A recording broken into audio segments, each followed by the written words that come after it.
என் குற்றங்கள் நீ மனதில் கொண்டால் நிலைநிற்க முடியாதையா.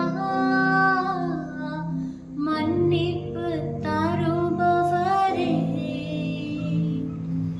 உம்மை தான் தேடுகிறேன்.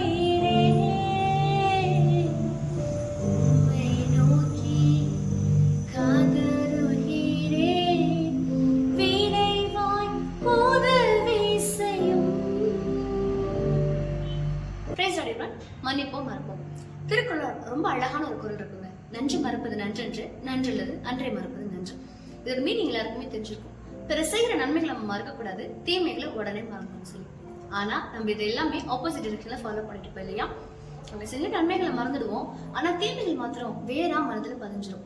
ஆனா வேதத்தின் படி அப்பாவோட பிள்ளைங்க கண்டிப்பா அப்படி இருக்கக்கூடாதுங்க. கொஞ்சம் யோசிச்சு பாருங்களேன். நம்ம அப்பாவுக்கு விரோதமா எவ்வளவோ பாவங்கள் செஞ்சிருப்போம், எவ்வளவோ துரோகங்கள் செஞ்சிருக்கிறோம். அப்பா மன்னிக்கிறது மாத்திரம் இல்லாம மறந்துடுறாருங்க. வேதமும் சொல்லுது, உன் பாவங்களை நினையாமலும் இருப்பேன்னு சொல்லி. உண்மைதாங்க. அதோட அவரு அதை இக்னோர் பண்ணிடுவாரு. நம்மள ஞாபகப்படுத்தினாலும் அவர் அதை மறந்து போயிடுவாரு. ஆனா அப்பாவோட பிள்ளையா இருக்கிற நம்ம மன்னிக்கவே கஷ்டப்படுறோம் இல்லையா. கஷ்டப்பட்டே மன்னிச்சாலும் மறக்க முடியாம அந்த கசப்போடே வாழ்ந்து கொண்டிருக்கிறோம். இனி அப்படி இல்லாம மன்னிக்கிறது மாத்திரம் இல்லாம மறந்து பாருங்க, ஆசீர்வாதம் கூடிக்கொண்டே வரும். God bless you.